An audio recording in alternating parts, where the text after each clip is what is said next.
Protection Act. And let me say first, thank you so much for your time. It's an honor for me to be back in this room.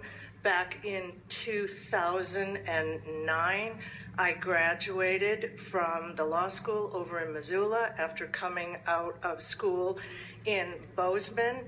This is the first place that I was licensed, and I was licensed in this room.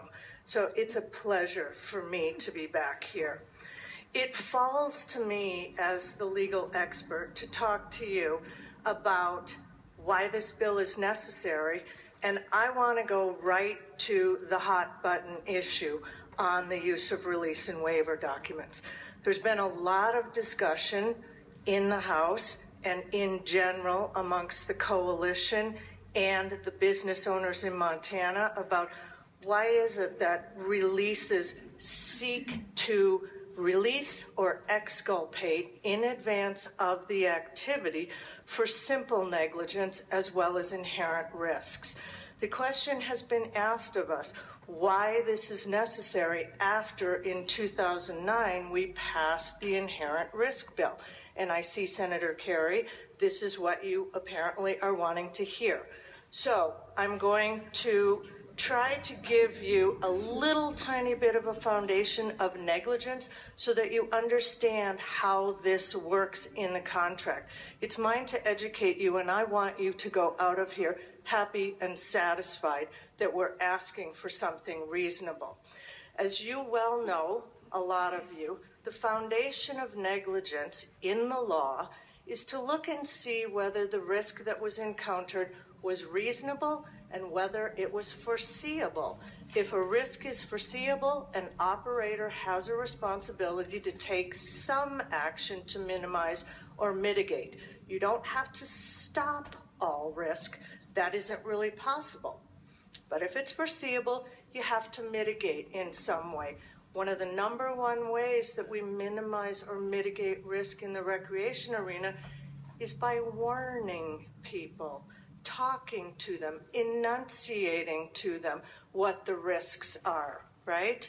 The second aspect of negligence is a consideration of whether the risk that a person encountered was reasonable. What we know in the recreation world is that there are risks out there. If we didn't have risk in recreation, we wouldn't be going outside and playing, literally. So to encounter a risk in the context of recreational activities is considered reasonable, all right? So that's our initial dip our toe into negligence. Now let's talk about release and waiver documents. What a release and waiver document is it's actually a contract. It means that before we go do an activity together, I talk to you about what the risks are, what the potential damages are, and we agree to some terms of our relationship. We enter into a contract pre-activity about what's going to happen, who's going to bear fault, that we're going to share some fault together, right? The essence of a release and waiver document is the freedom to contract. It's what our entire society is based upon. We allow people to enter into contracts to do all kinds of crazy things. You know, get ourselves in debt for mortgages, buy cars, things like that, do all manner of things that we want.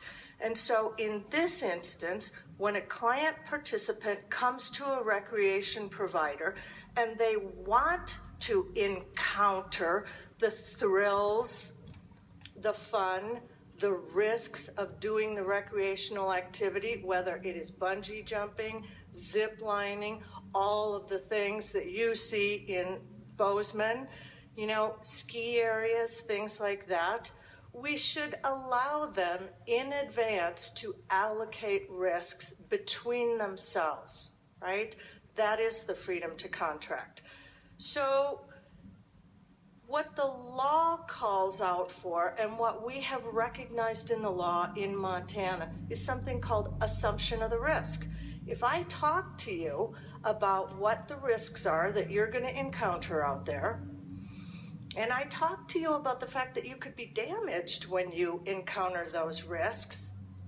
That means if I've cogently explained those things to you, you've assumed the risk, right? I mean, Senator Kerry, if we want to go skiing together and I'm leading the group and I say to you, look, this is what's going to happen. This is an unprotected area. You want to go along? And you say, yeah, I want to go along. Well, I can talk to you about that afterwards. I assure you, you might want to go on one of these activities. But if you agree to it, there are two ways you can agree to it. You can impliedly agree to it. You come along with me. I can imply you've agreed. Or you can sign a written document and express representation. That's what a release and waiver is. So now look at, when you ask, why is it that we want to be able to release simple negligence? It's for this reason. Some risk in the recreation arena is absolutely foreseeable, and so those risks are considered reasonable. And when we take a client participant's right to sign a contract, assuming the risks away, what we have effectively done is we've placed all of the risk on the operator. And the law does not support that idea. The law specifically recognizes contributory, comparative fault where we both share a portion of that risk. And this is nothing but contractually enunciating what exists in the law also. So we don't want to burden recreation providers in your $6 billion industry. We don't want to say to recreation providers, look at, you go out there, you hire the people, you buy the insurance, you train folks, you get the gear, and oh, by the way, you bear all the risk of this activity. That isn't really fair, and it's not supported in the law. So I want you to understand something. When we go back to the original discussion of negligence, whether something is reasonable and foreseeable, you know, Senator Swandell, that the real test of legal liability is not the absolute correctness of the operator's actions, it's the reasonableness of the actions. And some risk in recreation is reasonable. Now, there's been a lot of discussion about, well, oh my gosh, if we allow people to use release and waiver documents, you know, all heck is going to break loose. It's going to be a disincentive to safety. You know, people get a free pass, all that kind of thing.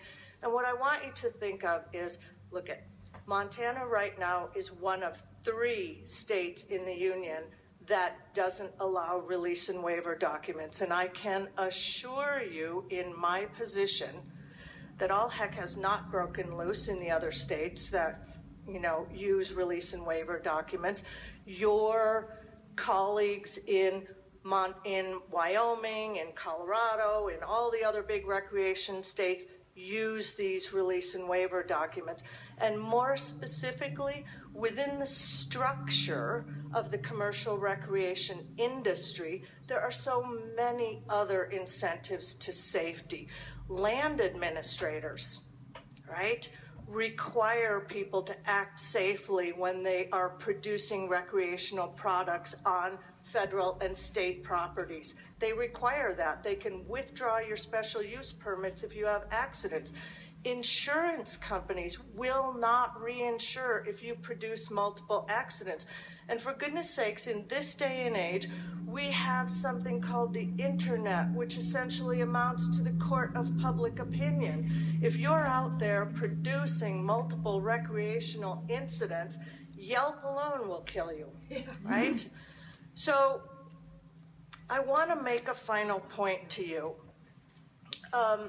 When we talk about safety, something that a lot of people do not recognize about the outfitter industry is that when we see recreational death and severe injury, in only 1/4 of those cases do they come from the commercial recreation world.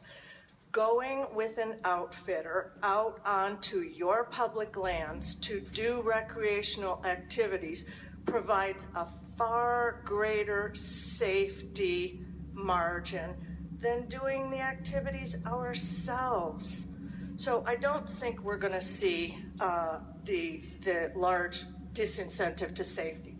So I'd like to talk just a little bit about the bill. I will say that we started out with an amendment to the statute in Title 28. We have worked long and hard with our esteemed opposition people, and we have acquiesced, I would say, to 85% of what has been requested of us. We have actually moved our amendatory language over to Title 27. We have a gray bill here for your consideration, and I'd like to make just 1 or 2 points. Could you wrap it up? Because I think there's still quite a few people that'd like to testify, and you're getting down to about 10 minutes for the entire group. Then I will withhold any other comments for questioning afterwards, and thank you.